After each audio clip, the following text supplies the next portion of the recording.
I think you just started recording. Do you want me to leave and then come back really quickly? Will that change maybe? Yeah, let's do that. I'm just gonna leave 2 And then seconds come and back. come Okay. back. Sorry, ladies.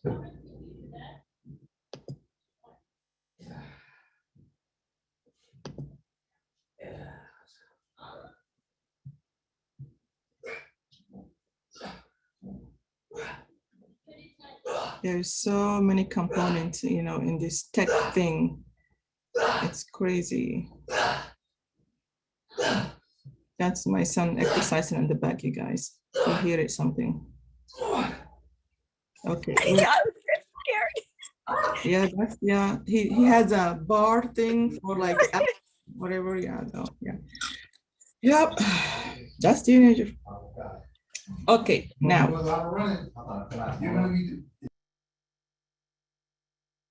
It's still not letting me, Saad.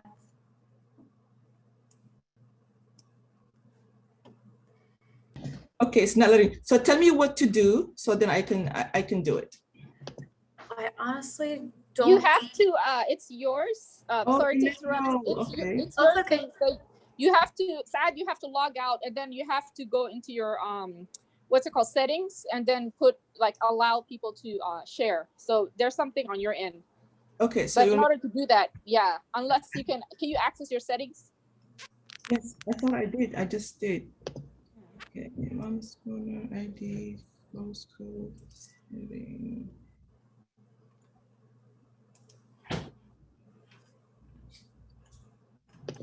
Can you try one more time? Yeah. Oh, hold on. Faiz is calling. Let me see. Okay. Hey, Faiza, what's up?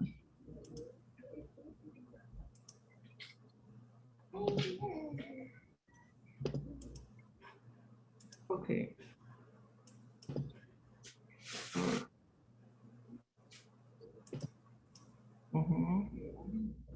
I did.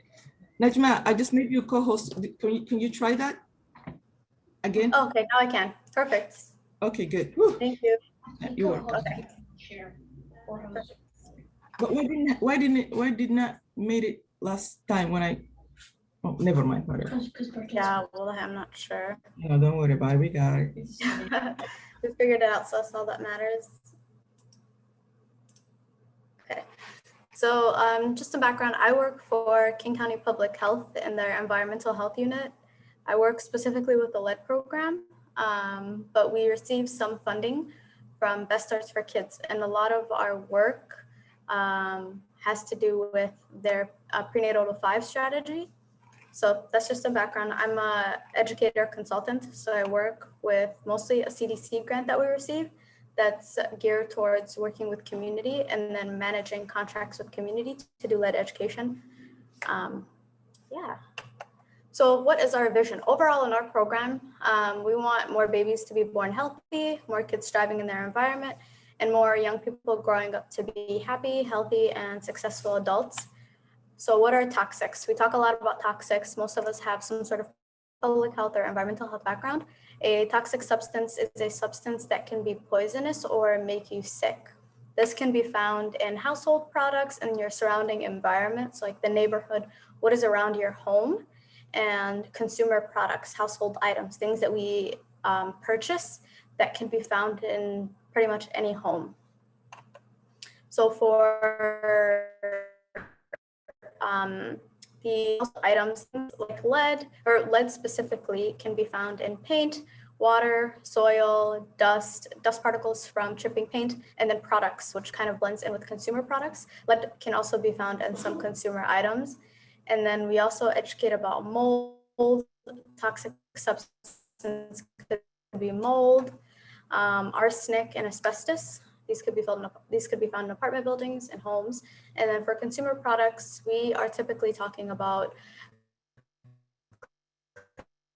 cleaning products, so like rodents, mice, things like that are used to take care of that issue. And then flame retardants. Flame retardant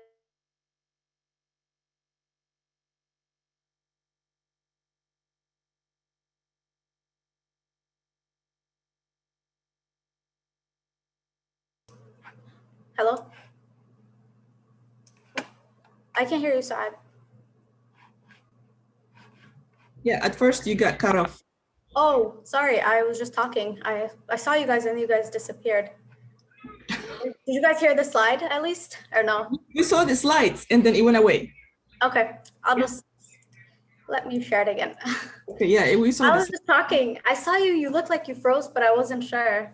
Yes, and you froze a little bit, and I was like, "What's going on?" Oh, it kicked me out for some reason. Mhm. Crazy. Yeah. So for lead, it could, for household items, it's some of these things listed. So mold, lead, arsenic, asbestos. For consumer products, it's cleaning products, it's soaps and lotions, pesticides, so things that are used to control pests, and then flame retardants, which is a chemical that's put in fabrics. So like the lining of a couch, like a bed mattress, like a carpet, it makes it less flammable. Even some clothing have flame retardants, but it's a very, it's not a biodegradable chemical. It's not a chemical that'll go away. It'll always just be on surfaces and it'll always be in the environment. So there's a lot of organizations doing work to have more like human friendly flame retardants. Like it'd be a good thing, but yeah, it's not a very healthy chemical. And then, so how do these toxins get into our body? The chemical source, it could be the air, the soil we breathe, the water we drink, the products we use, and the food we eat. We can ingest it, inhale it, and then skin contact, and it affects all populations. So young, old, women, children, toxic chemicals can affect everybody, and it shows up in different ways. How does it affect your health? So specifically talking about young children, all the toxins we mentioned have environmental exposures. So the chemicals that the things we talked about in the last slide, it is always found in our environment. And how does it show up in our body? It could be subtle or obvious. If you are exposed to chemicals, it could seriously harm you, or for some people, their body absorbs it because they have a really good immune system. But for young children, if they're exposed at a young age, it could show up in their bodies through like chronic diseases like diabetes, things like cancer, asthma. And then for young children, it could affect their IQ. It could lead to IQ deficiencies, learning disabilities, behavioral challenges. Some kids could be very withdrawn. Some kids could become very aggressive. And then for older adults, it could be reproductive health. It could affect women and children's reproductive health. And for just everyday exposures, it could show up as an allergy or a sensitivity, like your skin reacts and you don't really know why. You have this allergy, you really don't know why. It could be linked to environmental exposures of some toxins. This picture right here is a picture of a drawing that a 4-year-old did in Mexico. The 4-year-old's parents worked in a field where pesticides were used and the child was being exposed because it would be on the parents' clothes and they would bring it home with them. One side is an impaired 4-year-old who has been exposed pretty much their entire life up to the age of 4 to these harmful chemicals. The other is an unaffected child who didn't grow up anywhere near these pesticides. It shows that the child's perception of how they draw themselves, their hand-eye coordination isn't as acute as like a typically developing 4-year-old. So this is a really interesting picture. There's a whole study done by Earth Justice about pesticide exposure to families who work on these crops. Who is most impacted? So when we talk about environmental justice or environmental exposures, there's a lot of health equity issues and environmental racism. Lead poisoning disproportionately affects children of color.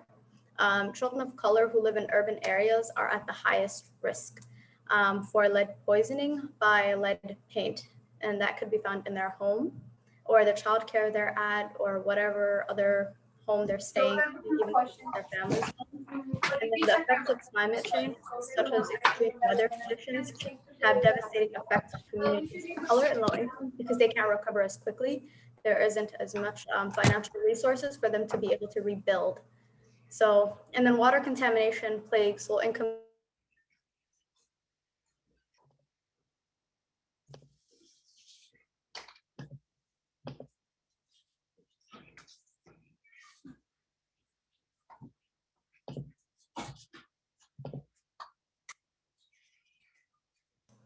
Sorry, you muted us all. Yeah, I'm sorry. That's I was okay. going to make sure I was everybody. just saying the effects of climate change affects low-income communities and communities of color the most, because when an environmental disaster happens, those communities can't recover as quickly because there aren't as much financial resources in those communities. They're kind of just left to fend for themselves. And then water contamination plagues low-income communities and communities of color. Like we saw with Flint, Michigan, it was a water source issue. Community of color is still struggling. And that just has to do with replacing service lines, like old leaded service lines, which doesn't happen very frequently. But I will say water contamination isn't so much of an issue in like urban areas, cities like Seattle, these areas that we live in. It's more so like lead poisoning happening to the young children through water in rural communities where they're still using like really old leaded fixtures in their home.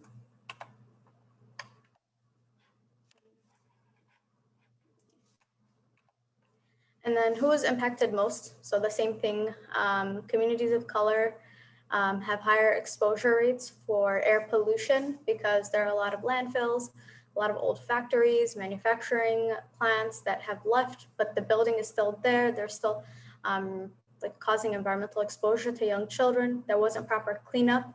These are just two examples. One is an old building of a manufacturing plant that's no longer there. And then the other is a picture of a landfill. Trash is dumped there, and it's so close proximity to many low-income communities of color, and it's causing a lot of environmental exposure to harmful chemicals for the people who live around those. Why do we focus on kids specifically? Because children are at greater exposure for toxics. They breathe and eat more for their body size. They're very small, they're growing rapidly, and they're still growing and developing.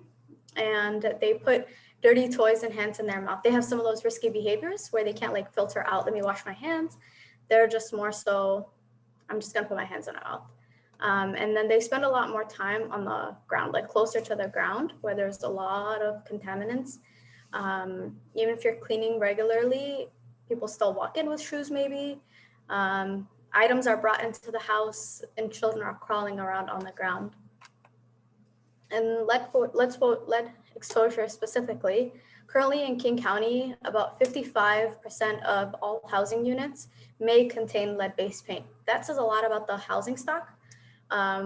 King County homes are really old, especially in South King County.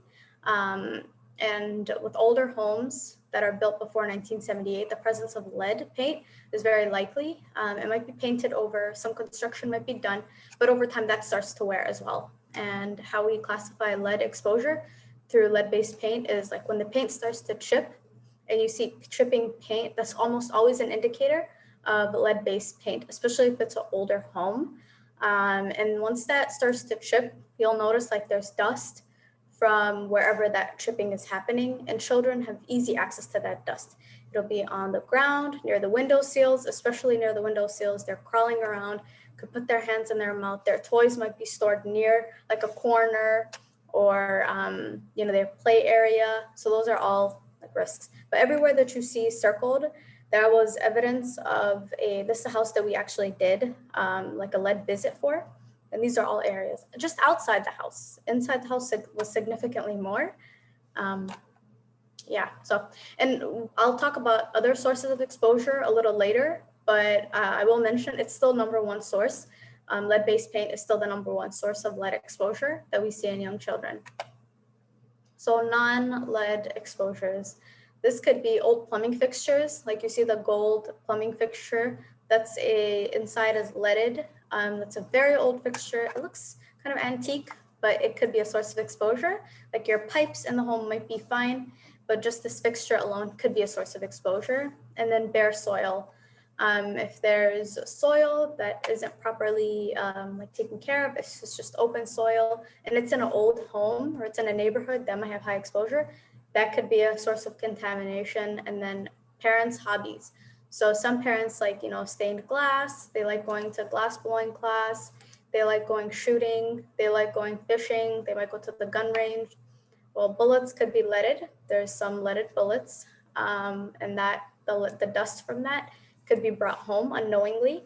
Fishing sinkers, the little pieces that you see there are fishing sinkers that a lot of people use for fishing. And if people are bringing that home with them, it's, you know, on their fingers, or children have access to it, they could just put it in their mouth, and that's a source of exposure. And then workplace exposures. If you work in like a battery manufacturing, if you work at like a gun range, if you're painting bridges and they're using old lead-based paint, those could all be some sources of exposure.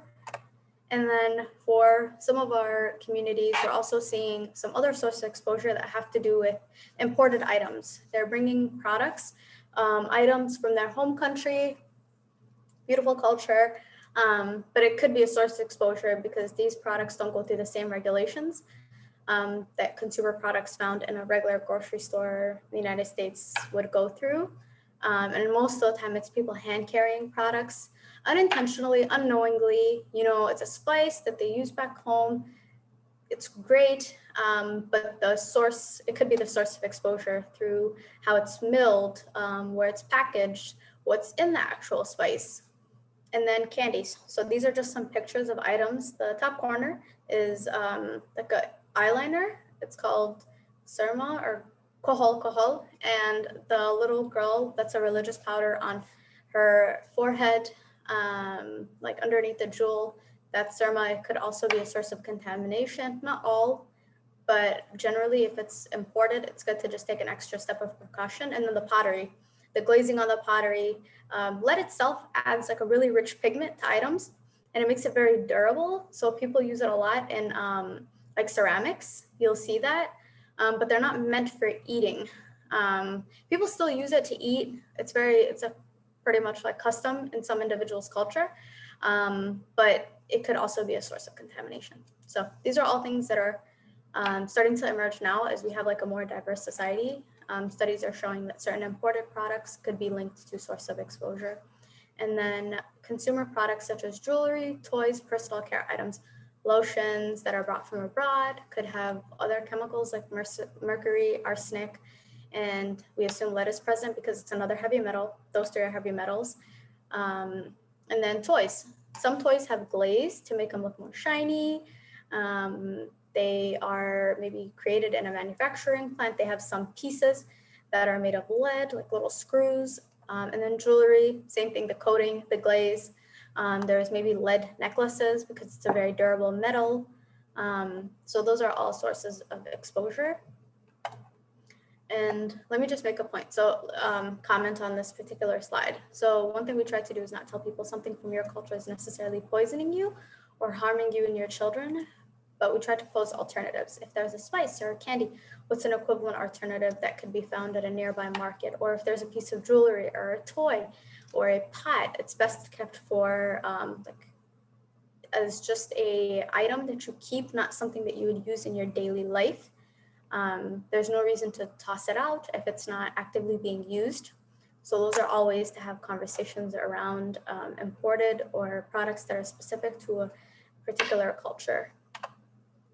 And then for Latin American, the next few slides will just have specific countries and things we've seen through studies, items, and what they're known in their native language and what it's used for. Like the Mexican candy, that's an imported chili powder and tamarind candy. It's very popular. I've even seen that candy in local shops. And then the others are used for young children a lot, like colic, vomiting. It's used as something that's supposed to be preventative. It helps them, settles the stomach, but it could also be a source of exposure. And then in South Asia, turmeric, a spice that's typically, if it's hand carried, not something you buy in local grocery store, like one of the big box stores, but if something is specifically hand carried by a family member, it's good to just be cautious. And then kohol, the kajal, the eyeliner, and then some henna, because like I mentioned, lead in its pure form, once it's broken down, it adds like a very rich pigment in color. So, and it's heavy, it weighs heavy on the scale. So it might be added to a spice if you're buying it abroad to make it heavier on the scale and to add a more vibrant pigment. Same with henna, more heavy on the scale, adds a richer pigment. The consumer doesn't know it's contaminated. So these are just some names for certain items that could be used through, for cultural reasons like diabetes, sugar control, fertility, stomach treatment like stomach aches, and then their corresponding name in that particular community or culture. And then these are some traditional medicines from China and Vietnam, what they're used for, and their traditional name.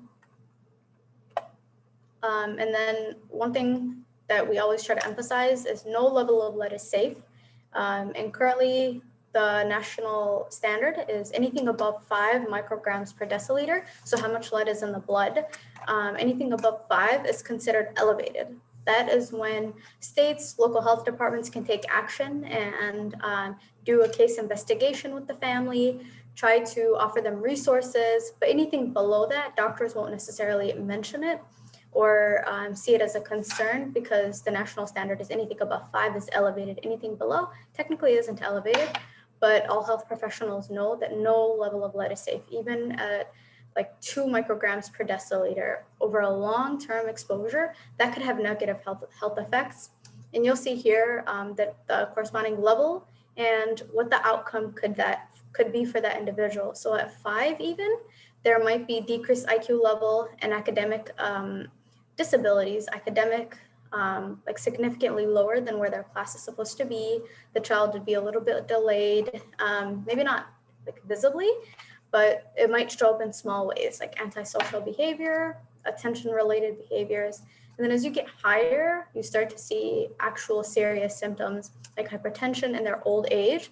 Like when they're an adult, for young children, it could be decreased vitamin D metabolism. Their body isn't using vitamin D as it should.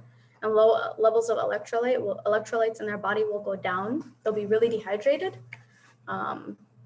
We've seen in children who have really high levels of lead poisoning, their appetite is non-existent. They're not absorbing nutrients as they should. And then for adults, it could be showing like they could be severely anemic in their old age. They could develop hypertension. I think one of the biggest indicators they say is hypertension. And then also for pregnant women, since that's where like you guys are mostly focused, if a pregnant mom is exposed to lead exposure, it could lead to miscarriage. It could lead to stillbirth. It could lead to a child who is severely underweight or premature. It could lead to early labor. So those are all things to just be cautious about because lead goes straight through the placenta barrier. It can go from mom to baby. Baby could be born with elevated blood levels if it doesn't harm them even more. And then lead poisoning doesn't have immediate noticeable symptoms. If a child is lead poisoned, it's a collection of symptoms. It's not going to show up in one particular thing, and it could be associated with other things as well. So a developmental disability doesn't necessarily mean that child is lead poisoned, or like an autistic child doesn't necessarily mean that child isn't autistic and also has lead as like a comorbidity, like lead poisoning. And lead could be tested in 2 ways. Like a venous, which is just a regular blood draw. You take a vial of blood, and then a capillary. As you see in the picture, the little kid is having just a finger poke. The finger poke is not like a definitive marker that child has lead poisoning. There's a lead care machine that most clinicians will use. It takes about 3 minutes, 2 to 3 minutes with a capillary. If you request a lead test for a child, it takes 2 to 3 minutes with the finger poke. It's just like the A1C, like just checking for blood sugar. And then the venous is more accurate. Venous is always confirmatory. A doctor might do a capillary and then they'll automatically do a venous just to make sure, because it all depends on what's on the child's hands too. Like washing their hands is extremely important before the actual test. But if you're in a, like for example, our program, we would do lead shops where families could drop in and we would have days of testing and families could have a test right away. It was part of the practice for the nurse to wash the child's hands beforehand, the actual test, but that's not always available. There might not be a hand washing station readily available. So a venous is always, if you guys are wondering, would like to request the test, I would encourage just doing a venous. That way you don't have to go through the agony of having like an elevated capillary, or could be a false positive, could be a false negative. And then how are we doing with testing? In Washington, not very good. Not many children are tested. Only about 5% of children under 6 are currently tested, and only 13% of children who are on Medicaid and Apple Health are tested. It is the national standard. Guidelines from the CDC recommend all children ages 1 and 2 be tested for lead if they are in Apple Health. But it's also just general practice to test all children ages 1 and 2 at those two checkups, their first and their second birthday, they should be screened. And then beyond that, the doctors have a list of guidelines that they should go through. Does the child live in a house that's older than 1968? Does the child have a parent or not a parent, like a sibling or a playmate who tested for elevated blood? Because, they might go to the same childcare, they might be staying in the same family home, they might be visiting each other. One child's exposed. It's not hard to assume that their friend might also be exposed to lead. So it's recommended. I encourage all parents to always advocate for themselves. Ask for a lead test if you have any concerns. Doctors are not as forthcoming with information about lead. So we're doing a lot of educating with providers and with families for them to talk to doctors. Even though the responsibility shouldn't be on the parents, it's routine screening. You don't need to be reminded about vaccines because a doctor will automatically offer you a vaccination for your child, but they don't do that with lead. So yeah, that is just some statistics. You can see that cities like New York City, sorry, the data points are cut off, but New York City is well above like 45%. They're almost at 50% of testing all children in New York City who have who are on Apple Health, ages 1 and 2. And then the next few slides are just about other toxins, and we'll talk a little bit about cleaning and disinfecting because environmental, not so much environmental, but toxics exposure has a lot to do with what you're using in your home and what chemicals you, your children, other family members are being exposed to. And with COVID especially, people went into like a frenzy. They wanted to constantly disinfect.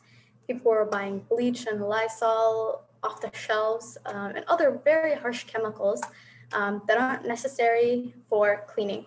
We all clean a little bit every day. Pick something off the ground, you wipe a surface, use a clean towel to wipe a surface, something spills on it, just a little bit of sprucing up here and there. So cleaning refers to the removal of germs and dirt from surfaces. You're not doing like a super deep clean. Cleaning will not kill all germs. It might take away some, but it does not kill all germs. It simply reduces them and helps you kind of lower the risk of getting sick. Disinfecting is the process that uses actual chemicals to kill germs. So using something like bleach or a serious disinfectant to completely kill germs.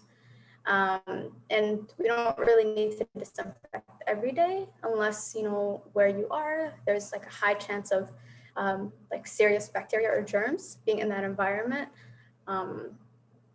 We just recommend cleaning every day, not so much like deep, like disinfecting using harsh chemicals.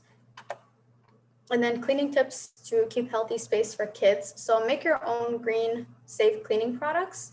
Use fewer products. The fewer products, the better. And always read the label. Not all cleaning and disinfecting products are harmful. There are some that are a lot more gentle. As we know, there's a lot of companies that offer more organic or less harmful chemicals to clean with. So always just read the label. If you have a question, don't want to buy it yet, take a picture of the label. Go online, try to research what ingredients are in it. If you use a particular product, you can always Google, what chemicals you see, and it'll explain to you what exactly that chemical is. And then buy from companies that fully disclose. Don't buy from companies that are like really shady. They don't really tell people what's in their product. And then avoid unidentified fragrances. So if you know a fragrance, this is like lavender essential oil. That's one fragrance. That's one particular ingredient. Sorry. 1 second.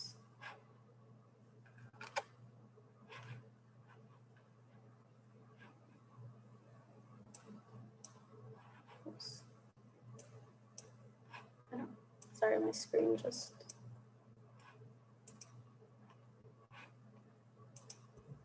It got frozen on you? No, I'm just trying to do something really quickly. Give me like 1 second, guys. Take your time.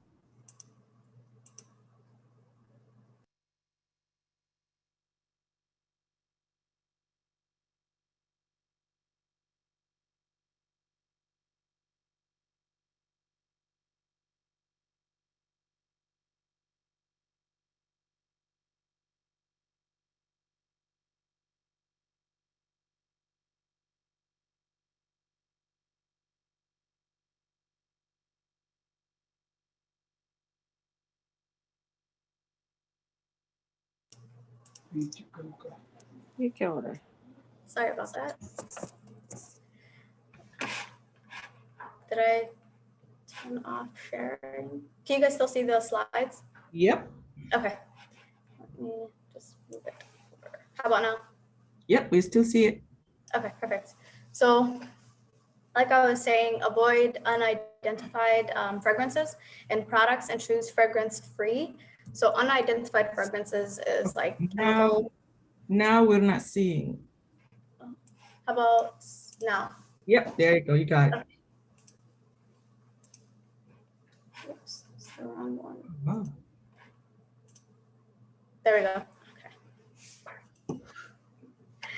So unidentified fragrances could mean like there's certain items that like certain fragrances are made up of a bunch of different chemicals. It's not one particular source, like essential oils. You can already tell it's just one essential oil, even though it's not necessarily recommended. But that's what they mean by unidentified fragrances and products. The best way to go is fragrance free. Fragrances have a lot of harmful chemicals and they can be irritating to the lungs, especially of young children. And avoid antimicrobial products. So products that say antimicrobial basically just like strips pretty much all germs, bacteria off the surface, but it's also very harmful for human beings. It's very harmful to us. It's extremely, they're extremely toxic. And then focus on safer cleaning techniques in the kitchen and bathroom rather than relying on disinfecting. So having a more like routine cleaning pattern, that way you're not heavily disinfecting once or twice a week. If you are going to use certain chemicals, then there's this EPA label on some products. It's a safer choice. They're on a lot of products. If you just Google safer choice label cleaning products, you'll get a long list on Google recommended products that have this label. And wash hands regularly with plain soap and water. And then for 20 seconds, just rub and then rinse. And then practice safe storage and safe usage. So make sure that any sort of harmful chemical is out of like reachable area for young children, and don't store it somewhere where it's close to fire or flammable things like near the stove, things like that. And then cleaning tips number 2, it would be dust mop. Damp dust and mop. So that means if there's a surface that's very dusty, instead of just using a brush to kind of disperse the dust, it's better to use a wet rag to trap the dust, like a wet paper towel. You can just spray the area with water, or just like rinse that rag with water and then just capture that dust instead of dispersing it. Doesn't really do much to dry dust. It's better to damp dust. And then HEPA vacuum. A HEPA vacuum is a high efficiency particulate vacuum. It has extremely tiny filters that take out very small particulates, like harmful chemicals that could be in dust. It doesn't just pick up regular dust. It picks up things that our eyes wouldn't even be able to see. And then look for peeling paint. Peeling paint is a #1 indicator for lead in homes and lead in paint. And then do not repair or disturb without using proper lead safe techniques.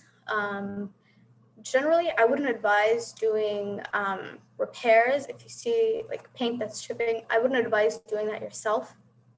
There's a process that lead safe contractors use to dust, like to buff that area, scrape the old paint and then repaint it.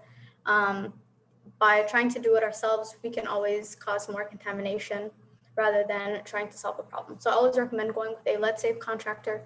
There's a bunch, there's resources out there to help find lead safe contractors, even to just get like general information. If you ended up wanting to do it yourself, you can actually learn from the professionals how to properly take care of lead and lead-based paint.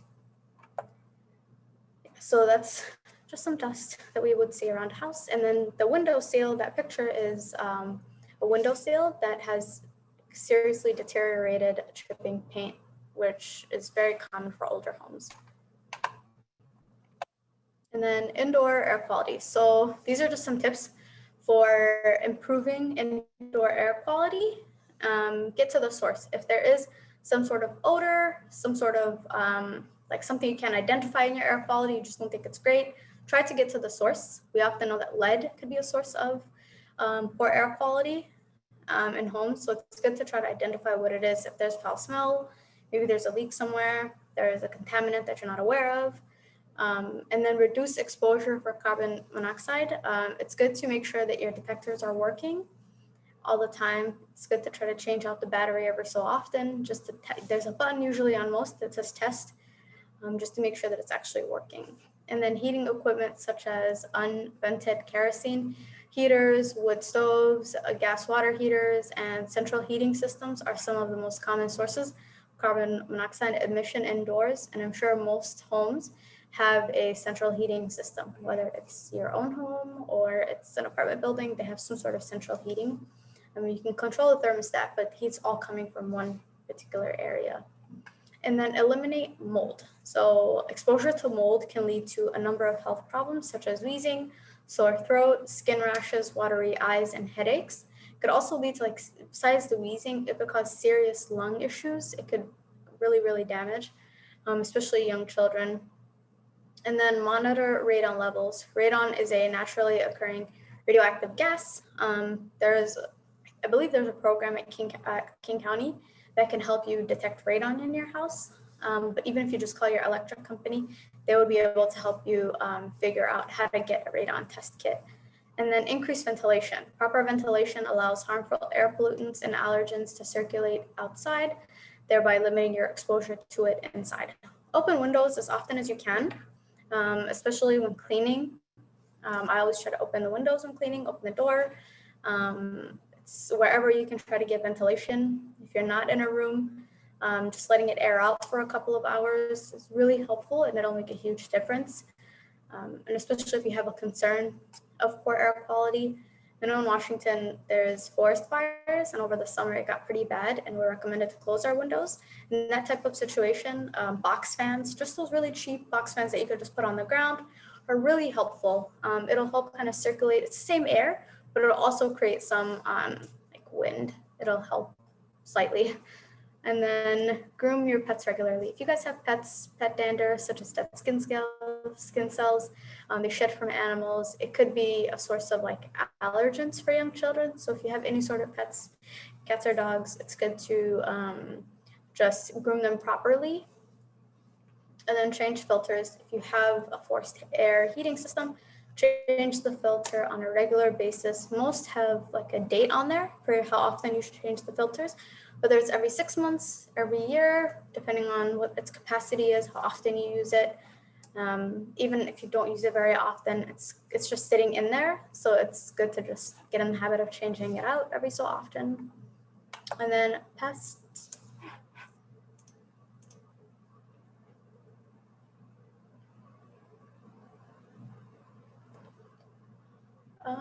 Yeah, typically, like that's not a secret. Sorry, I was just responding to Zainab's question. She asked if apartment buildings are required to disclose what year they're built. Yes, if you go to any public record, it always says the date a building was built. If you do your own research online and you can't seem to find it, you can always call the property management company and ask them what year was it built. There's no privacy law or disclosure stating that they can't share it publicly. Typically for apartment buildings, they won't just like volunteer it because it's most people don't really care what year it was built unless they have like a serious concern. But if you like just do a serious Google search, type in the apartment complex's name and then just put like year it was built, or if you put in property information, depending on the county you live in, sometimes you can pull up the actual records. I know you can do that for homes. Apartment buildings that are not duplexes are a little bit more complicated, but it's not, there's no like disclosure law about that. But as far as like them concealing it, if you were to look it up or you were to ask them, typically they can share that with you. I know when I was looking at apartments, one thing I was always concerned about was what year was it built? And I would always ask like, what year was it built? And they would always share it with us. So and then pest management, make your space one that bugs aren't attracted to. This goes hand in hand with cleaning / disinfecting. And then use pesticides as a last resort. There are other ways, like if there's a particular source try to identify that source and eliminate it. If you can't, then pesticides are a reliable solution, but it should also be like a last resort if there's other reasons or other things attracting pests. And then choose the least toxic option that is effective. I'll just add that because not all are equal, but it's best to try to choose one that's not at least as harmful to human beings.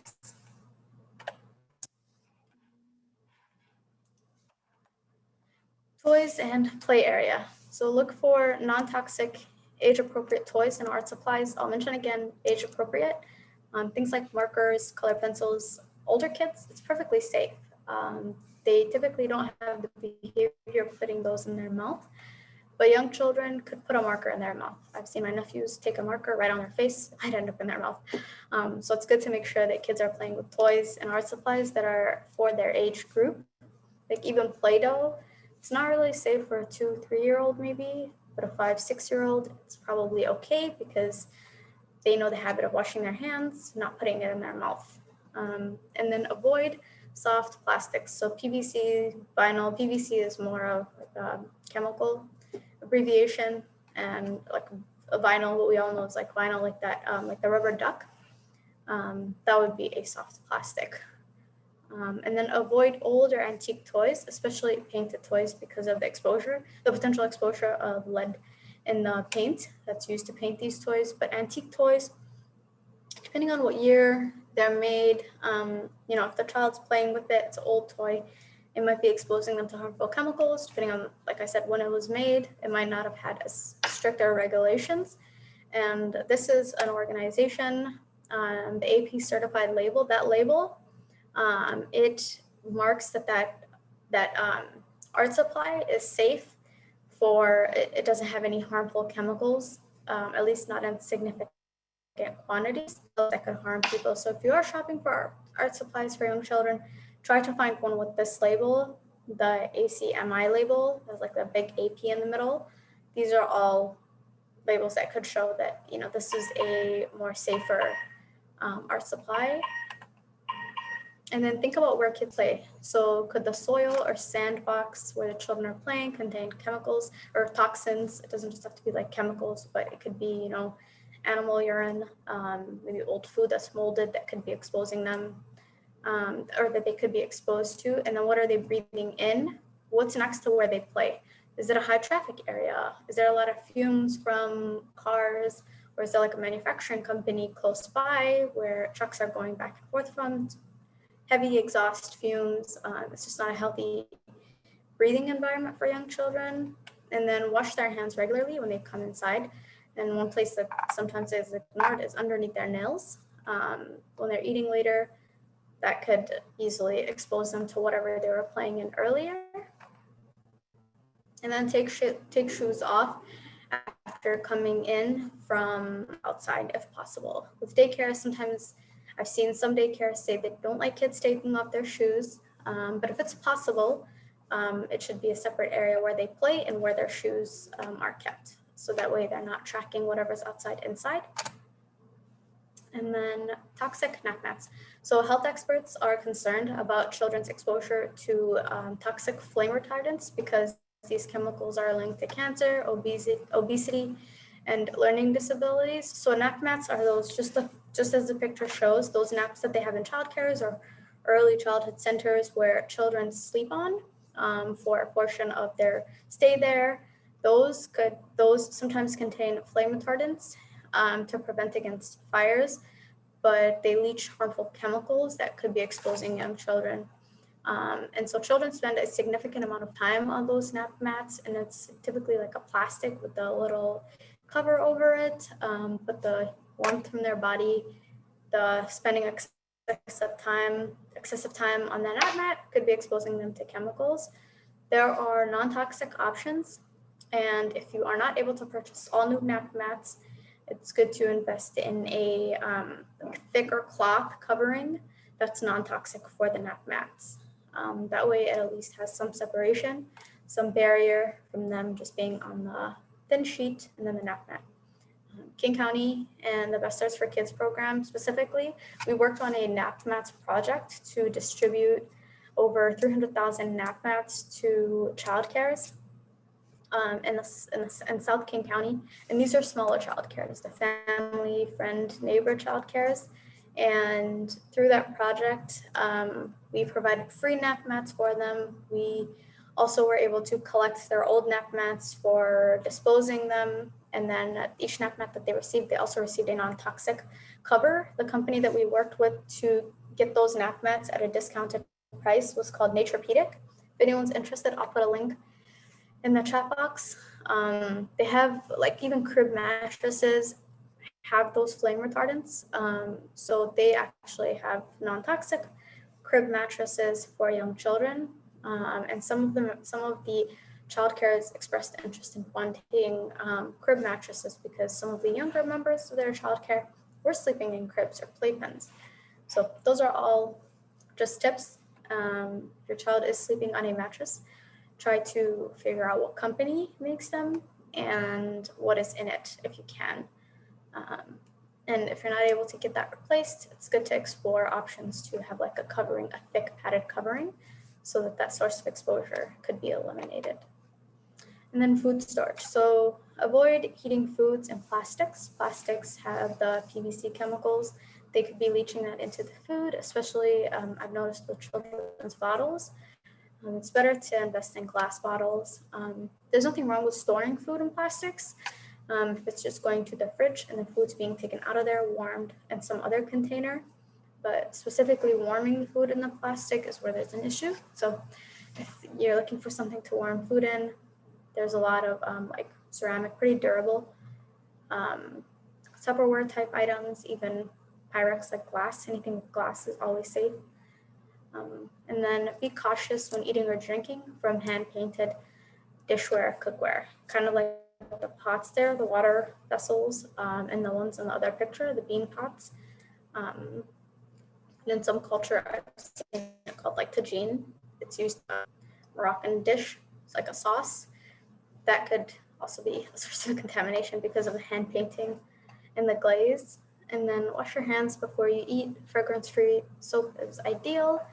As I mentioned before, spices that are hand carried from abroad may be likely to contain lead because of the processes that they go through in the open air markets. And then even the milling, they could be milled using a leaded machine. As I mentioned, lead is very durable and it's heavy. And then eat a healthy diet so toxic things impact you less. Be mindful of pesticides. Wash fruits and vegetables pretty much like right away. Right before you use them, it's good to get into the habit of just washing them, taking off any chemicals that might be on them. And then for young children, especially, having a balanced diet is really key to helping kind of mitigate lead exposure because the healthier their immune system is, the more likely they will be to fight off certain chemicals. With lead particularly, there's like a vitamin deficiency in young children, so having a healthy balanced diet will make the effects of lead less harmful for them. And then resources for families. So currently in King County, we have a lead poisoning case management and referral program. We have a lead pilot program where if your house is built before 1978 and there is a young child under 6 in the home or regularly visiting, if you're watching a niece or nephew, there's a like even a grandparent's home that's older, if a child's going there regularly, aunt or uncle's home, they would qualify if their home is older than 1978. This means that a lead lead risk assessor, case investigator from our hazardous waste management program will come out with a community health worker to do some educating for the family and to also investigate if there's lead present. They also leave a green cleaning kit. It has like a bucket with certain cleaning instructions, just something to help you kind of mitigate that risk. And then they also walk through other ways to mitigate lead poisoning. And that'll help you get on the path to trying to find a lead safe contractor if you end up wanting that. But it's at no cost to the family to have their house checked for lead. That's what this program is for. And then, like I mentioned, there's no level of lead that's safe. Case investigation does begin at 5, but other effects or other levels could also be harmful. And then for anything above 5, that child automatically qualifies for ESID services, which is the Early Supports for Infants and Toddlers program through King County, and I think also at the state of Washington. So that child automatically qualifies if they have lead poisoning. This gives them the opportunity to be screened for developmental disabilities or just a developmental screening. And if they end up needing some sort of services, there's a referral process. And then what can people do to protect their children? So 1, get your child tested if you can. Just start that conversation with your doctor. And then understand the risks. What's in your home? What are you using currently to clean? What are you using to microwave food or warm food? What are you cooking with? What's in your surrounding neighborhood? Do you live near a plant? Do you live near like an auto parts garage? Do you live near a manufacturing? Do you live near maybe like a landfill? Do you live like on a main street? Those are all things that, just to kind of have a better understanding of what your risks are. And then shop smart when you can. If it's within your budget or if you see it fit, then try to buy those green cleaning products that have that EPA label. Or next week, it might be interesting to explore. There's a really great organization we work with called Toxic Free Futures. I'll also link their resources, but they have tips on using like less harmful chemicals. They have a like making your own cleaning solution, not disinfecting solution, but cleaning solution. I just want to make that distinction one more time. Disinfecting is somewhere maybe like your kitchen after you've cooked chicken or other meats. You might want to disinfect those surfaces. Cleaning is if you're just cooking, maybe heavily bacteria foods. You just want to clean, wiping down surfaces with water, warm water, lemon juice, baking soda, things like that. Versus disinfecting where it's like the bathroom, it's very dirty. It just needs to be cleaned with harsh chemicals to really remove those germs. So just making that distinction. And then be aware so you can share. If you know individuals who might have a lead concern, they have a young child, it's always good to share. I'll leave my contact information, but also try to link our website where they can reach us for more services if they're interested. It's always good to just share with other individuals. I'll do another training next week so other individuals can participate if they'd like. And then practicing safe eating, playing, and cleaning habits, as I mentioned, for young children. And then what we're doing, we are trying to build knowledge and awareness for families. This is done through grassroots community work. So currently we have 2 community organizations that we fund. And we are also working with 2 organizations. We're working with Washington Poison Center. We're working with King County Medical Society and Toxic Free Futures to do more educating about harmful chemicals, toxins, and then we are also we're trying to educate people who work with families. So you guys, whoever else is part of the organization, we're trying to work with you guys so you can share more with your community. And then healthcare providers. You guys are also healthcare providers. Yeah. So just encouraging you, always talk to mothers about getting their child tested. If they have even themselves, pregnant women should be screened. That's another thing. If you guys want, we could do a whole training on pregnant moms next week and very small children. It is a part of the CDC guidelines. If a pregnant woman has those risk factors, such as living in a home built before 1978, and now they've added the imported products aspect to their CDC guidelines. If those 2 things are present, they should also be tested for lead. And then we're also providing services for people who ask for it. Anytime people request training, more than happy to do a training. We have lead resources. Like the picture you see is a comic that was developed in our program. It's available in 17 languages. So we have it available in 17 languages. And then we also used to, in the past time, hold community events where we would have people drop in at no cost to them for free lead testing for their children. And then they could also have products tested. They could bring a product from their home that they're concerned about, have that tested. We're still doing the free in-home lead. And then, like I mentioned, community education material. I also just want to make 2 more points. Didn't really touch on this, but in Tacoma, there's an area called the Tacoma Plume, and state of Washington, their Department of Ecology has a whole project going to try to gather data about that area. It's a particular area that had a copper plant that was releasing a lot of harmful chemicals into the air. And these chemicals reached over 100 square miles in that area. It's called the Puget Sound Basin. So that area has contaminated soil. That area was contaminated with arsenic, it was contaminated with lead and other heavy metals, and it resulted in the soil there still being contaminated. So the Department of Ecology is working on a huge project to try to do cleanup. At one point, they had people send in soil samples from their home and tested it for free. I don't know if it's still free, but I would imagine if you were concerned and you lived in the Tacoma Plume or that Tacoma area that was affected. This is a really good link also. There's a map on that link that can show you exactly where it was contaminated and where your home, like how close it is to your home. Or you have family there, you're just concerned. This is another great link. And then for individuals, we don't really work in the Department of Ecology's water program. We don't really do much with drinking water.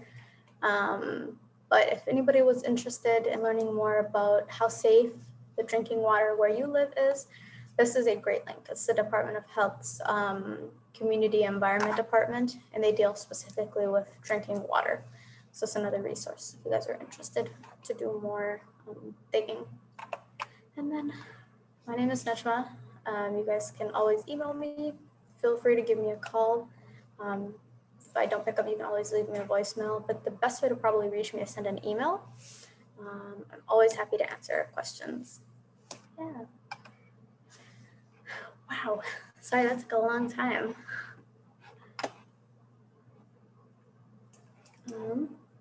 You spoke like a champion.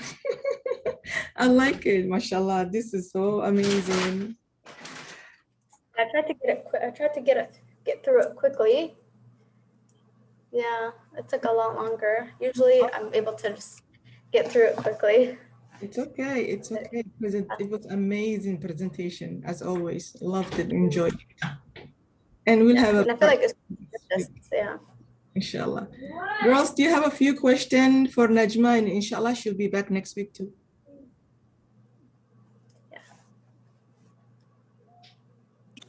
I just have a question about the flammability for especially like the kids' PJs, do they, I'm assuming that that's like federally regulated, right? Those? That is, yeah. All the chemicals that are mentioned, most are federally regulated. Like the flame retardants, they're allowed to be in the products. But as you know, like there's a lot of chemicals that we use in our homes that are federally regulated, but they could also be harming us. It's just about like how often you use it. So I don't know about kids' PJs and what is in them, but the nap mats, like the mats they sleep on in childcares, there's organizations that are doing work to educate people about like the fact that they contain the flame retardants that could be like harmful chemical exposure. But I don't know about the children's pajamas, if that's what you asked. Yes, that's what I asked. Mm-hmm. Yeah, sorry. I don't know. I would assume kids' pajamas are just like regular clothing, the cotton, I think, and those are pretty safe. Mm-hmm. Yeah. Unless it explicitly says like fireproof, or some items say like non-flammable, I would just be cautious about that.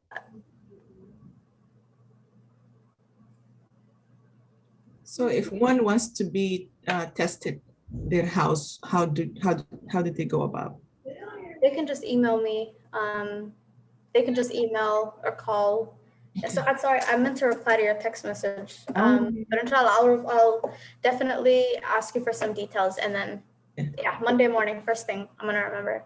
But if you guys are looking, if you know for sure that your house is built before 1978, and I'll try to find a link to the property identification website for King County, where you can look up your house address and see what year it was built. And then you guys can just verify for sure. If your house is built after 1978, I wouldn't be too concerned. Oh no, mine was. I would say like other. Yeah. Then that would be a good one to do a case investigation.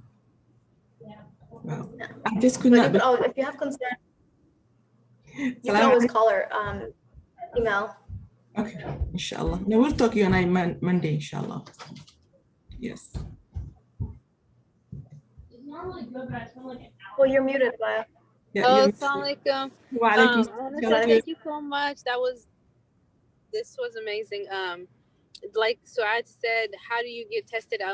You just answered, but what if you're not living in that home, but you had your children and stayed in a few homes that you think could have had it, was built before that year, and you've been in there a long time, and you want to test your children? Is the child still going there regularly? No, but you were like, that's where they were born, they were raised for a number of years, and you kind of have felt like I've heard about this whole lead thing before, but it wasn't so like, I didn't understand for it that it could be this deeply rooted and affecting a child's lifestyle. So what I'm saying is, if they were raised there and lived there for a long period of time, can it still be remnants inside of them, and how can they get checked? And especially if you already see like some symptoms that you already mentioned now. Yeah, so it could be like, one, I would say there's not much we could do about the house itself, since it's not somewhere you live now, but you should get your child tested, like ask your doctor for a lead test. And then that's probably the best way. Try to ask your doctor for a lead screening for that child. And all doctors can do a lead screening, even the nurse can do a lead test. It's just a matter of the doctor ordering the lead test. And then if you do have concerns about your child, like development, I would highly recommend checking out King County's Early Supports for Infants and Toddlers program. They have partners within the community, like actual clinics and childcare service type organizations that work with families to do like a developmental screening, and then they like pretty much give you a bunch of different resources to help that child, like enrolling them in a not special program, but the screening itself is a start. So I can share that website also with Suad. I'll share pretty much all these links with Suad, and then you could share it with everybody if that's okay. But I would definitely say get the child tested. I'll share it with WhatsApp group. Yeah, and then I'll also say, so like the way lead works is, if you're being exposed to lead, it'll be in your body. But as soon as you're not exposed to lead, it'll leave your body. So we say that it's not something that stays in your body. It has like a shelf life pretty much. The more you eat different foods, the more you have different environmental exposures, you're pretty much like detoxing your body from the lead. So when a child is lead exposed, they're not given medication unless it's like they're really, really lead exposed, and the doctors have a procedure they do called chelation to remove the lead from their body. But for like a level of 5, 10, 15 even, they'll just, even 20, they'll say remove the child from the exposure, make sure their diet is okay. And as soon as the child is removed from the exposure, we start to see their level go down. And doctors do 3-month follow-ups. So every 3 months, they're routine checking. And typically if the child's level is so high, it's not even the county, the state. The state has their own lead case investigation. They work with the county, of course, like they pass it to the county, but there's like a nurse case manager who works with the families, make sure they're getting their routine checkups to make sure that their lead level is going down. So if you're not in that situation anymore, I wouldn't be concerned about like the lead exposure, just like prolonging. I think now it should be more like developmental screening, trying to access resources where the child could actually be assessed. They might not be able to test for lead, but if there's underlying developmental screening type questions, they can do that there. Yeah. Okay. Thank you so much. Appreciate it. Yeah, no problem. Thank you, as always, for setting things up for us too. Anytime. And it's good to see you, darling. Yeah. If you guys are interested, I'm not an expert on all these subjects, some subjects, but I would highly recommend, some of our coworkers are there's one coworker, she does Vroom, which is a like child development tool that was Mhm. created by the Bezos Foundation. So like Jeff Bezos, their foundation. And it's cue cards that are, I know what those are. I like it. I use them all the time with my client. they're so amazing. I know the lady like who's ahead of that program. It's called the Help Me Grow program. She Yeah. specializes in doing like a room education. Her name is Devon Love. She's amazing. That would be another great person to have and come talk about. I would love that. Yes. I Yeah, would- I'll talk to her when I get like. I think they actually presented at your convening. I yes. believe they might have presented at one of your convenings that Hannah Mohammed had coordinated. Yeah. The BSK convenings, but they're also a great resource. And even there's another coworker of mine who manages the ESIT program and developmental screenings. I'll share a training with you Okay. that she shared with us. It's for I forget what it's called, but it's like a developmental screening, and they do an introduction of that developmental screening. It's coming up in March, Yes. and it's called ASQ. Oh, I already took that. I Yeah. both. You can Yeah. share, with other, there's a training coming up and they're only doing one training so far that they've announced this year, but it's a Yeah. great training to have your staff take and even Yes. mothers who might be like interested in the healthcare field. It's a free training. So Yes. yeah. Oh, no, I'll share it with the girls, inshallah. I'll share Yeah, it. I'll send you that link too to do that training. And can you send that info on that Zoom lady too? We do what do you call our organization does like daily or weekly posts on Vroom, like you Yep. said, like just suggestions for families, like activities to do with your kids. They're called brain building moments. So we do that. We share that. Mhm. Yeah, I really like Room. They're so cool. Should have something similar for adults. I know, right? Yeah. Maybe somebody will come up with one of these days. Just Room make for a adults. suggestion to the Bezos Foundation. Oh, mashallah. Yeah. See, Yeah. it's alhamdulillah. This is amazing. This is amazing. Any more question, girls, before we let go, Najma? And I have to respect your time too. Yeah. You can go We went till, over. I'll give you Good. 6 It's more very minutes. You rare can we go went till over. 6:30 if you guys want. Yeah. We got a couple more minutes. We can go until 6:30, guys. Yeah. What's the difference between, if you have a lead at the house or what is it called? I wrote it down right here. Is that asbestos? Asbestos? No. That was- Mold. Mold. So mold is its own chemical. Mold is its own complete chemical. Lead is mold is like I don't even know how to describe mold, but mold is its own chemical and it comes from moisture. Like where there's standing water, you'll see mold developing. So if there's like a leak, you'll see like usually on ceilings, you'll see like corners in homes, or if you see like a pile of wet items like cardboard boxes, mold will start to grow. Mold is like a bacteria, I believe, and it starts to grow based on moisture. Lead is a compound. It's on the like periodic table of elements. It's a naturally occurring chemical, like compound, and it's like I think it's like chemical number is 82. It says like PB. Yeah, it's that chemical, and it's used in products. So they use it in paint because it's very durable. Like lead itself is very, very durable. It doesn't break. It's heavy. And when you add it, like in its small element, it makes things very bright. So it makes it very pigmented, makes it last a long time. So they used to use it in paint before 1978 because it made it darker, like the color, like a red color. It would make it brighter. It would also make it more durable. It wouldn't chip right away. That's why we see it starting to chip now, like in homes. It's starting to like break down over time. So that's the difference. Mold is like from moisture. It's like a bacteria, and then lead is a compound.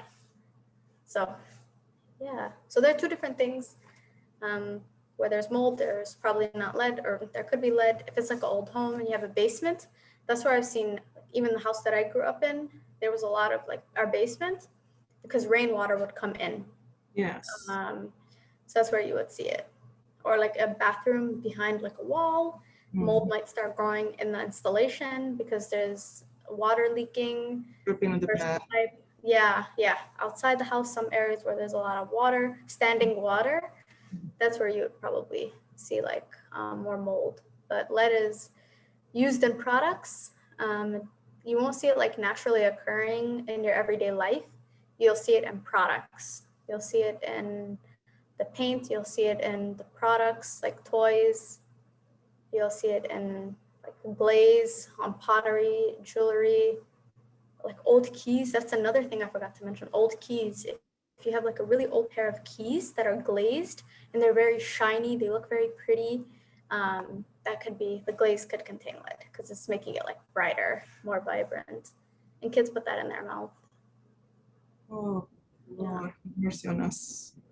Girls, we have cleanup to do in our houses. We gotta figure it out something. It's not so overwhelming. I'll share the link from, if you guys want next week, we can do like a deep dive in Yeah. like creating your own cleaning products. And Yeah. then we can talk about pregnant moms. So I could That's prepare a a good idea. presentation for pregnant moms and then cleaning products. And then safety tips for moms with young children. So bottles to use, what bottles, glass versus plastic, what Okay. products with less fragrance. They always recommend. There was even one person who said, even for adults, sometimes they should buy like sunscreen and lotions for children, the ones that are for children, Mhm. because children's products don't have harmful chemicals. They're always advertised as fragrance free for sensitive skin. But for the adults, they're heavily fragranced Mhm. and they have a bunch of random chemicals. So Makes sense. lots of good tips. Well, I can't wait next week, inshallah. Thank you so much, Najma. I appreciate it. And thank you, ladies, for coming tonight. I will see you all next Saturday, 5 o'clock. Be Sounds safe good. out there, guys. Bye. Please If you guys safe. have any, everyone. if you guys have any suggestions, also, so you can, while I'm putting the presentation together, you can just send me if you have any other topics you want to cover. I will. You know me. I'll email you. I'll text you. Okay, I that have sounds both, good, actually. both of your connection. That's Okay. quicker. Texting me is quicker. Thank you. Thank you, Najma, Najma. you're awesome. Thank you so Love you. much. Thank you, Zainab. I'll check out your blog. Oh, Okay. please I do. actually Thank you so saved much. it. Awesome. Have a Thank you. great weekend, you guys. So have a good weekend.